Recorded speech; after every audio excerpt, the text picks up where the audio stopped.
Welcome to Establish the Edge. I'm your host, Mike Leone, back for the GPP Game Scores podcast with Adam Rauch, week 13. Before we get into that, want to note Underdog Fantasy has launched their playoff best ball contest. It's a ton of fun. It's good to draft early in that contest. A lot more opportunity for high ceiling teams to take advantage of the uncertainty. If you have not played on Underdog before, use promo code ETR to get $100 deposit match bonus. Again, that's promo code ETR. They also have weekly DFS via a snake draft format with their battle royale tournaments, which is a ton of fun. We have rankings for that each week on ETR. We will also have Justin Herzig be doing rankings for the playoff contest for us. But let's get back to some more traditional DFS. We were off last week because of Thanksgiving. But Adam, we're back this week. It's an exciting week 13. Before we get into it, we'll look back at week 12, which wasn't, the greatest of game stack environments, but we did see that the highest two games in game scores, Las Vegas, Seattle, and Chargers, Arizona, finished, 1-2 in average DK points there. So that's good to see. I did see some Raiders, Seattle stuff at the top of tournaments. Some people ran some Raiders onslaughts I thought were interesting that I would not have considered. And sometimes I get too tripped up on something like Jacobs with like a cheap pass catcher. And I think that's something I'm trying to be more open to, just like an offense playing real well and doing something like that. And in the case of the Raiders last week, Jacobs with either Moreau or Mac Hollins, quite frankly, got there. And then the Seattle side was like fine. Like you could have played Walker, Metcalf, Lockett. Nobody went nuts, but they were all fine. Yeah, the DK Metcalf was solid last week. Just kind of breaking down some of these stacks from that game last week, and we're looking at the slant here. Top 1% of lineups from the big slant. Jacobs and Walker was a strong correlation, but if we're going into full game stacks with pass catchers, Geno, Metcalf, Lockett, and Jacobs were played as full game stacks. That lineup finished pretty well in top 1% lineups. Same with even a guy like Noah Fant. With Geno and Metcalf and Jacobs, that fit, and that did well too. Another smaller correlation that had some success was in the Bengals-Titans game, and that's really more concentrated on Burrow and T. Higgins and Treylon Burks. That stack, though, was a little bit more owned. I think Higgins and Burks combined or averaged about 18% ownership in the slant, and even Burrow was over 10%, but we found a little bit of success there. Yeah, but like you said, it wasn't a great game stacking week on the whole last week, but I think this week is going to be really fun. Yeah, and I onslaughted Cincinnati. I did the Burrow triple with T. Higgins, and then the cheap value play at tight end and running back with P. Ryan and Hayden Hurst. Brought it back with Burks. It was chalkier than I would have liked, as you noted, but man, like that team did okay in a 20-16 game, and you kind of see when you have the right offenses, like when you're correct on the play calling, and it's also a condensed offense. Like if that game is like a 30-24 type game, that could have gone, really nuts. So something to keep in mind. But week 13, it really shapes up, I think, as the most fun tournament slate of the year. DK's loosened the pricing a little bit. Also, what we're seeing at the quarterback position this week too, like there's a lot of stackable, cheaper quarterbacks that, a lot of slates we wrote these guys off because we want to play the expensive ceiling guys, but we don't really get too many. The expensive guys aren't in that great of spots. Like we don't have that great of projection on Mahomes, or we do have a pretty good projection on Mahomes, but he's just pretty expensive for just 8,300 is a lot. Hurts is expensive. They have really high ceilings, of course, those two guys. Lamar's a little bit overpriced, but then you get like Burrow, who's still pretty affordable in that you get Watson back, who's stackable. You get Trevor Lawrence in, quote unquote Coors Field. You get him and Goff there. You've got Carr cheap in this Las Vegas Chargers game. So there's a lot to look at here. I think let's start with the highest total game on the slate, which is going to be Kansas City versus Cincinnati. It is our second highest game score on DraftKings, our highest game score on FanDuel. I think the game score is going to come down a little bit because I think we'll see a little bit more ownership on Jamar Chase than we're initially projecting. And some of the Kansas City peripheral wide receivers, people will take shots on them even though they don't project well. I don't think anyone will be chalky, but I think we could see like a couple points tacked on across the board on the receivers there. With that said, it's obviously a massive ceiling between two teams that are really high in pass rate over expectation.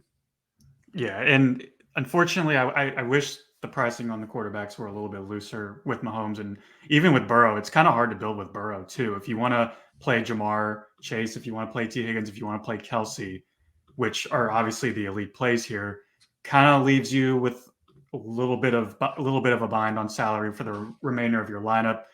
I thought maybe we could see an uptick in ownership from Juju as the week progresses, even though our projection on him is pretty low right now. He is a good mid-range option. I think people are going to try to get creative here. Typically, when they want to play these high ceiling games, like a Chiefs or a Bengals matchup where you're going to have to pay up for guys, I think it's common for a lot of people to look for the lower priced options in said games, whether that's Juju or even a guy like MVS who just really hasn't hit yet in a big way. I could see a slight uptick in ownership, but I think we were talking before this. We may not see as much as we expect, so there could be some opportunity to get some lower owned guys there, even at lower cost. Yeah, it's a weird situation where the KC side, Mahomes and Kelsey are expensive at the 1Z positions, and then it's really just spread out. Pacheco, high opportunity cost at running back, isn't exactly a workhorse back. Doesn't necessarily fit game stacks the way you'd want traditionally. And then the receiver stuff is just so spread out where you can definitely take chances. But it'll be interesting to see. It's obviously stackable. I'm a sucker for Juju every week. I flag planted him last week. He was terrible. And he actually came in higher owned than I expected. But I think with him face planning last week, it's not going to be too high this week. But it's interesting. I do think like Hayden Hurst is someone I could see the ownership come up on just because it's, people are looking for the cheap way to stack, and he's the most comfortable cheap guy there. Right. And Chase is going to come in higher than our 4%, but I do think him and T. Higgins both will be split enough ownership that individually the ceilings are going to be great there. So I'm going to try and figure out some way to get exposure to this game. It's one of those games that just seems so obvious, but I don't think it's going to be overplayed. And the ceiling is going to be worth it even at middle of the pack ownership. Agreed. Got to find a way to play this game somehow. The Miami San Francisco game is interesting. This total is way lower than I would expect at 46.5. And I'm going to keep an eye on that. I know I'm right now, when we do our projections, I kind of have a check that's a basic just linear model that looks at like the game total and the team total and some historical touchdown stuff for the team to, just give me a flat number of how many touchdowns we should expect for the team. And then we're not using that number to project. We're projecting kind of player out, but then I line up our player touchdowns next to that to just like make sure we're not too far off.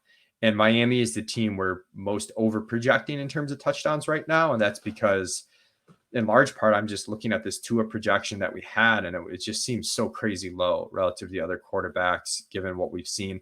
I think projection systems are going to have a real hard time with Tua this week, which could result in an opportunity to play Miami here. And then San Francisco side, it's almost always a Kittle week for me in GPPs, but CMC banged up a little bit. Debo doesn't seem fully healthy. Mitchell's injured. And they may have to actually throw. So I'm definitely interested in this game. I love playing George Kittle, probably too much as well, but I'm still going to do it this week because I love playing George Kittle. And this would be a good game to do it.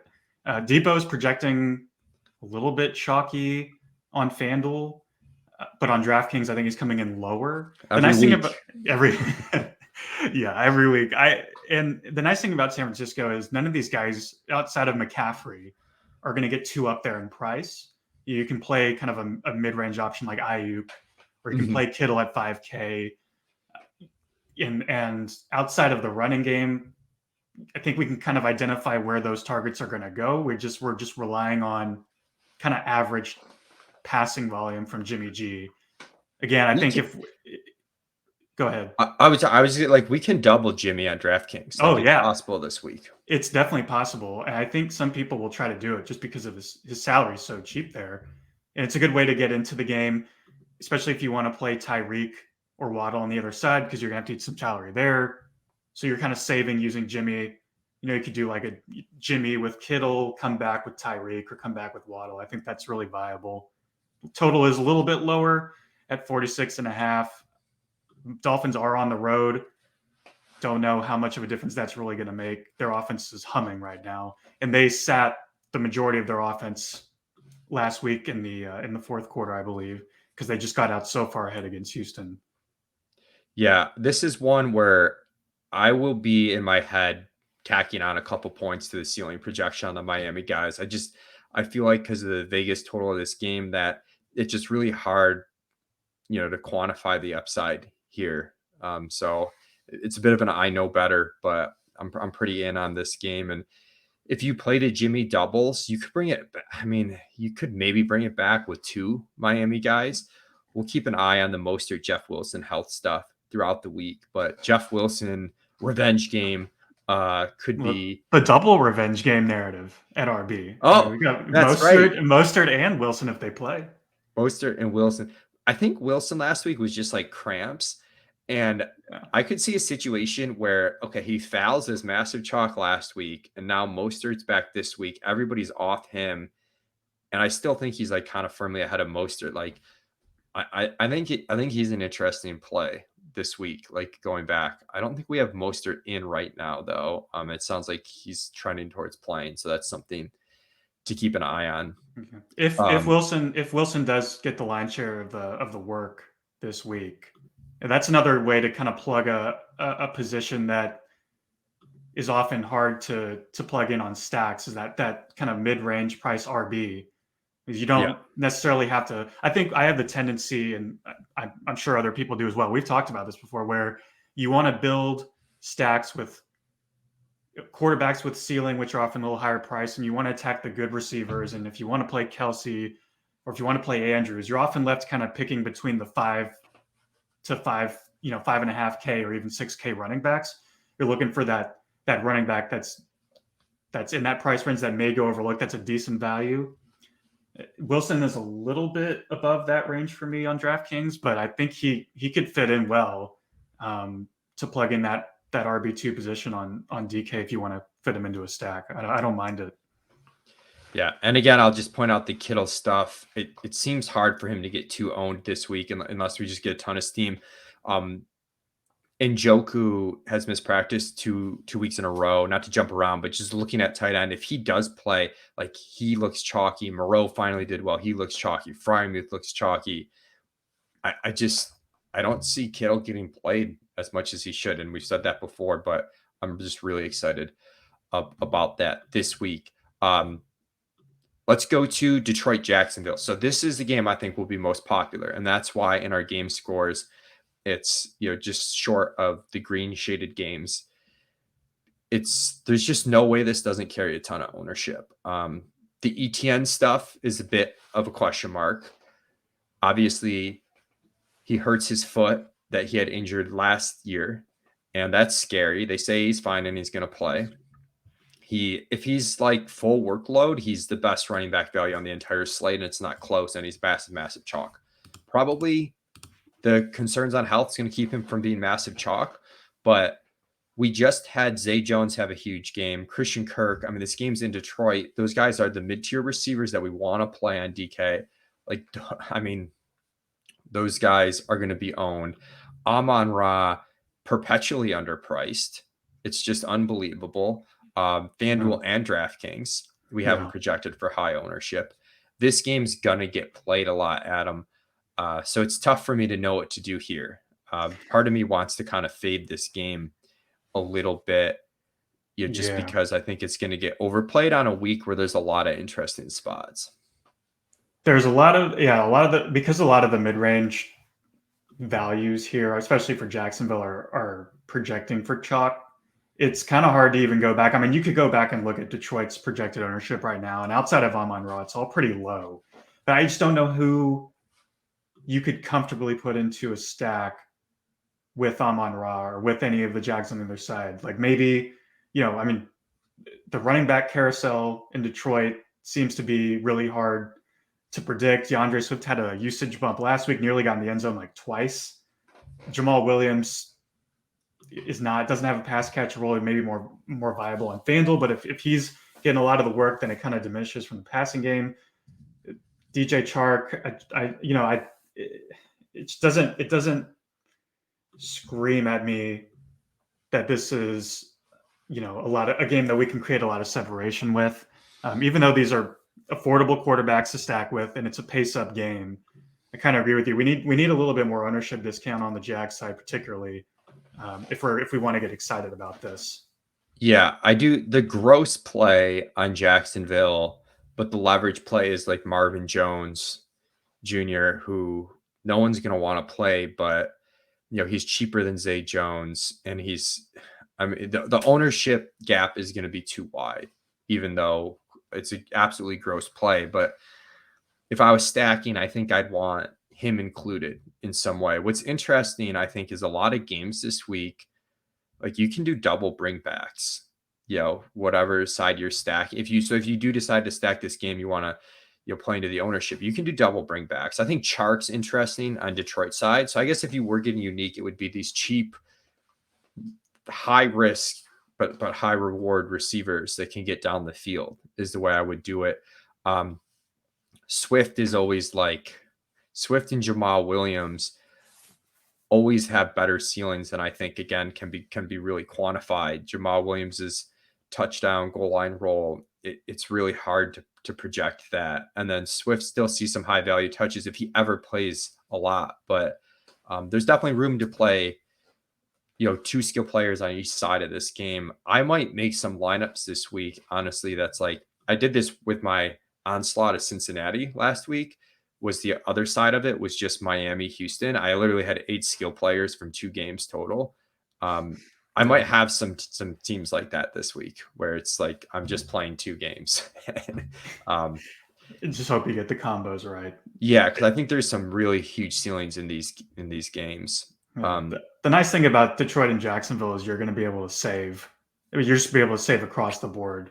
So if you wanted to attack that game, you would have salary left to go to another game. Maybe it's a little more expensive, and fit in some really appealing options.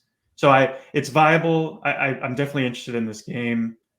I wonder if Christian Kirk's going to get up to his ownership percentage as we're projecting right now. I think he's close to 20.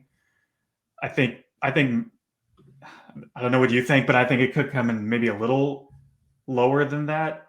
And then he's suddenly a little bit of better of a value there if you're stacking him. What do you think about that? I think it's going to stay pretty high. I don't know. We'll see. I just think that mid-tier wide receiver, it's going to be a comfy click for people, I think. We'll see how it turns out, though. I guess the question is, like, does Zay take enough where people like aren't clicking them together, or that, and we do see that sometimes where people only want to click one teammate instead of 2. But yeah, another week too where I will be clicking a couple of teammates on the same team, even if I'm not like necessarily stacking them or in bringbacks. I think it's that type of week. Let's go to the Chargers. Let's take a look at the Chargers Vegas game, which looks really interesting. Chargers played a really up tempo. I feel like this game can go one of 2 different ways. Ideally, we have the Chargers throwing a lot and pushing the pace and bringing Las Vegas along for the ride. That's how we generate the upside in this game. I had Austin Eckler. As good as he's been, he still managed to be on the by Leone underperforming running back. I think we're going to see a nutty game from him. We've seen some nutty games from him. It's been a little flatter lately. There's one on the horizon. I could see Keenan's ownership coming up, which maybe that's the guy that kind of pulls some away from Christian Kirk in that mid-tier there. Mm-hmm. Right now, the Charger stack looks pretty appealing. There's going to be a stack somewhere that's underplayed because like it's kind of like we're looking at Cincinnati KC and it's like these ownerships have to come up. I'm looking at the Chargers. I'm like, these ownerships have to come up. But there's only so much ownership to go around. So it's going to be a really fun slate trying to figure out who gets squeezed. Right now, we have the Chargers honestly looking like they get squeezed, and then it's actually ownership on the Las Vegas side with Adams in the mid-teens and Moreau in the mid-teens. Yeah, and it's kind of a tale of 2 ownerships on the running backs, depending on what side you're looking at. As of right now on Draftkings, Jacobs and Eckler are projecting to be a little bit more chalky. But if you go to FanDuel, they're not low owned, they're not single digits, but they're definitely lower right now. And Devontae is projecting a little bit higher on ownership. So I'm kind of excited because I primarily play DraftKings. I think it's certainly okay to play either Eckler or Jacobs, even at their high ownerships. They're just such good plays, and you can easily fit in some lower owned guys, especially from LA. Palmer is going to be interesting.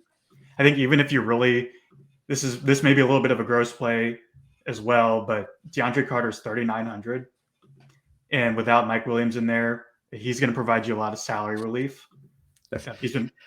He's playing on the outside. I mean, he doesn't have a super amazing role, but I mean, he's not a terrible value. If anyone watched Tilt Space Sunday, Holka kept trying to get us to play DeAndre Carter, and me and Overset were not waving it, and then Carter he immediately scores a touchdown. Well, I'm not gonna like dirt plan him this week, but it is interesting. I do think Keenan's ownership will come up a little bit, but I don't think it's going to get too out of control.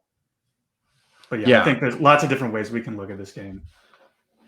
And no one's going to play Gerald Everett. It doesn't project that great, but he's just been in this weird salary spot where you can be confident no one's going to play him. I don't think anyone plays Palmer this week. So I don't know. We'll see. Allen's really the guy that I'm worried that gets steamed here, and then the cheapies on Las Vegas. But yeah, there's just so much to go around. It's going to be a really fun GPP slate. Let's move on to Philly. Jets Minnesota is the next game in our game stacks.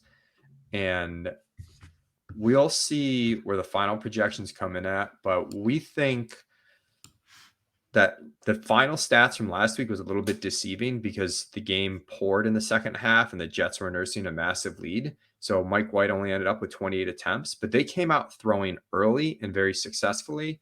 And we saw last year as well with Mike White, a little bit more tempo for the Jets, a higher pass rate over expectations, shorter ADOT, so more completed passes. And, that makes this exciting where you can get a cheap stack with Mike White and there's going to be enough reception volume. And then with Minnesota, it just anecdotally speaking, Adam, I feel like there's been so many games where I'm like, man, Dalvin and Jefferson both got there and there's no way I would have played them together. And but if you get a cheap enough double on the Jet side, you've got Conklin in play, you've got Knight in play. The issue right now is the ownership's actually there. We have ownership on Conklin. We have a ton of Garrett Wilson's going to be incredible chalk, even with the raised salary. So that would be the major issue. But honestly, as gross as it sounds, the Jets doubles, particularly on DraftKings, because I think the reception volume's key, have this ceiling. The Minnesota guys always rate a little bit better on FanDuel because they kind of get there on efficiency, not necessarily that raw volume. This is a really interesting game for me. I really like it a lot, even though the total is pretty low. It's 44.5, and with the inflated ownership on Garrett Wilson primarily, that's why the number that you're seeing in the table isn't as good as some of the other games we've talked about.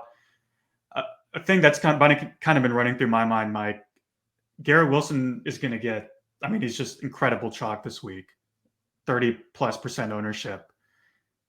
Is that if you're mixing him in a stack on a double, like a Jets double with a single digit owned,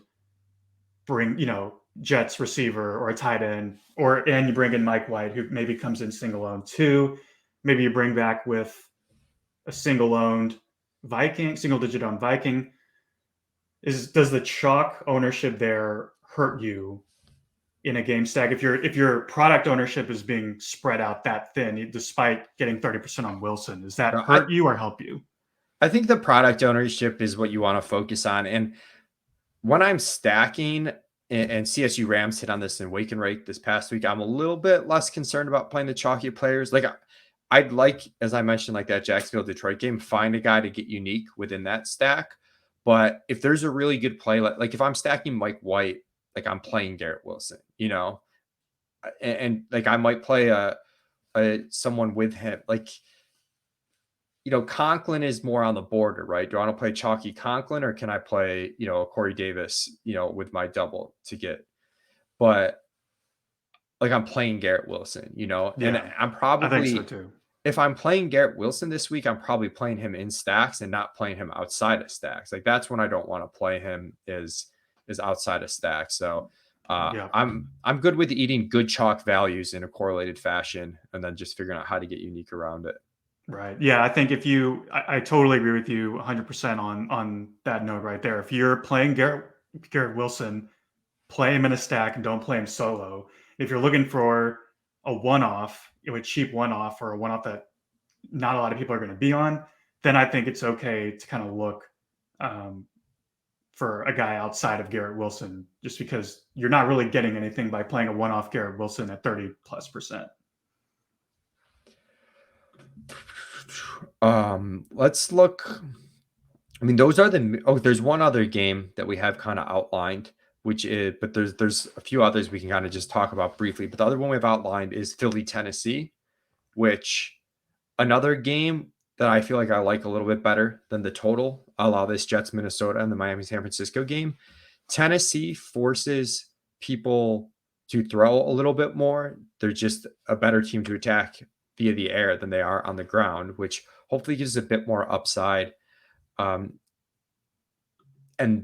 it's a slate where like Hurts probably isn't going to get played a lot and there's a reason for it, which is we mentioned all the cheap quarterback values and these really good game environments, but that does give us an incredible ceiling on Hurts that you can play into. Like him, AJ Brown paired together is going to be real low this week, which is interesting. Yeah. And then we get Treylon Burks on the other side, where he was real chalk last week and this week with a slight bump in price, and then just by the addition of other good plays, he's not going to be chalky. So I kind of like this game, but I know you're a little bit concerned that Tennessee's unable to push Philly, which I think is a valid concern given, the 44.5 game total here. If you want to go Philly onslaught, I mean, I think that's certainly a good route to go. I really do have concerns about Tennessee being able to keep this competitive. They're on the road at Philly. They've got a terrific defense. I could see maybe a scenario where people say, well, if Derrick Henry, breaks off an 80-yard touchdown run and makes this a game, then we're kind of cooking with gas at that point. The problem is Derrick Henry's expensive again. He's 8,100 on DraftKings. I don't have his FanDuel salary up right at the moment, but and then you're like, well, then I can't really stack with Hurts or with AJ Brown. So yeah, you're kind of relying on Treylon Burks to get there for you in a full game stack, which is kind of why I lean towards maybe like a Philly onslaught. But I do agree with you. I think this could go over the total, and I think this is just a glorious spot for Philly's offense. Yeah. Yeah, it's definitely a fun spot. The AJ Brown get right game. The question is this a slate like when Dink flag punted AJ Brown and he scored 3 touchdowns and it didn't matter because it was such a high scoring slate? It is another slate that could be real high scoring. But as we kind of saw last week, like sometimes slates just play funny and they just play a little bit weird and, so sometimes there's merit to like playing into like the ceiling of a Hurts and AJ Brown and not overthinking about what needs to happen on the specific slate. Just kind of, let the chips fall. Agreed. You never know how it could turn out. The games that we talked about, Kansas City, Cincinnati, Niners, Dolphins, it's not totally unrealistic to expect those defenses to kind of play above their expected, play above their expected perception. And maybe those games get limited a little bit, and then all of a sudden you're looking at a lower total game that could come through for you. It's not extremely likely, but it's a scenario when you're looking to stack a game like Philly, Tennessee, or Vikings, Jets.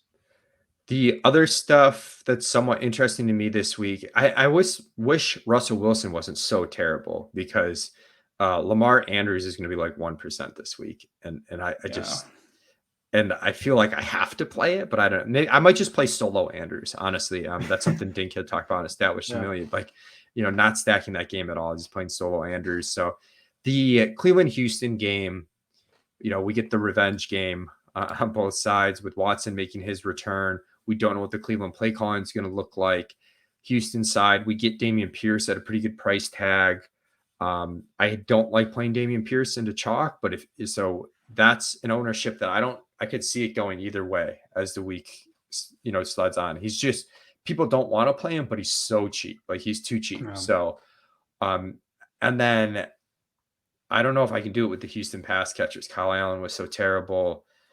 I don't know, but if they could somehow get there, if someone could make him, it'd be interesting. But I don't know. Chubb's actually probably going to get played this slate. Maybe not enough. Yeah, I think this is like a massive eruption spot for Nick Chubb. Even though he's not necessarily cheap, his ownership right now is sitting below 10%. He's going to have a ceiling. I mean, this is the matchup for him.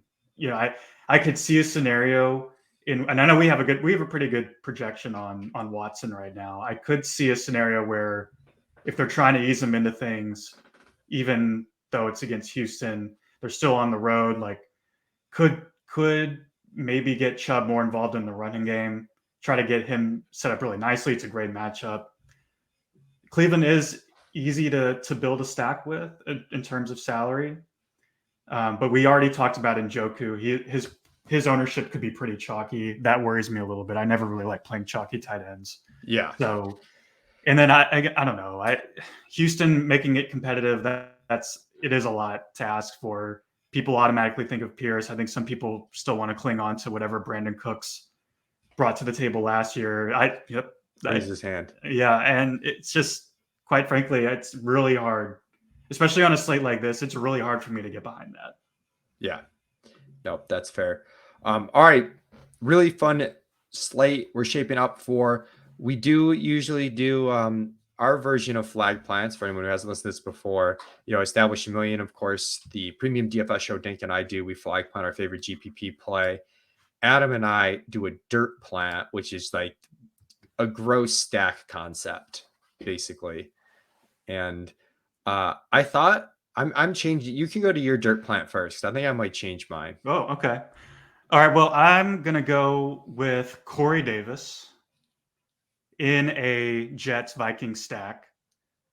Davis is working his way back into the fold with the Jets passing attack. He didn't have great numbers last week, but I think his role is going to increase. If you look at Davis's sample size with Mike White last year, even though it was pretty small, I think they only played 2 games together. I have 12 targets on 59 routes run. He got in the box, 11.7 yards per target, and a 106.2 passer rating when targeted, playing with Mike White. And again, like, he's cheap. He's not going to be owned. If you want to play him with Garrett Wilson, who's going to be owned, I still think that's okay because you're playing it with correlation. So that's going to be my dirt plant of the week is Corey Davis.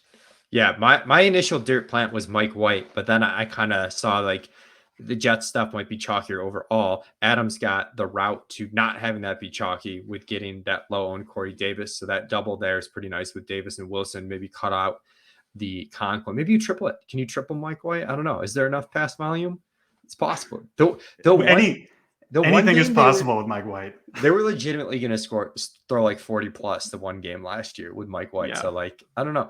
I'm going to do a similar dirt plant. I think Draftkings is finally giving us some cheap wide receivers like Corey Davis, where like we can make an upside case for. Like, for a while there, it was like so thin.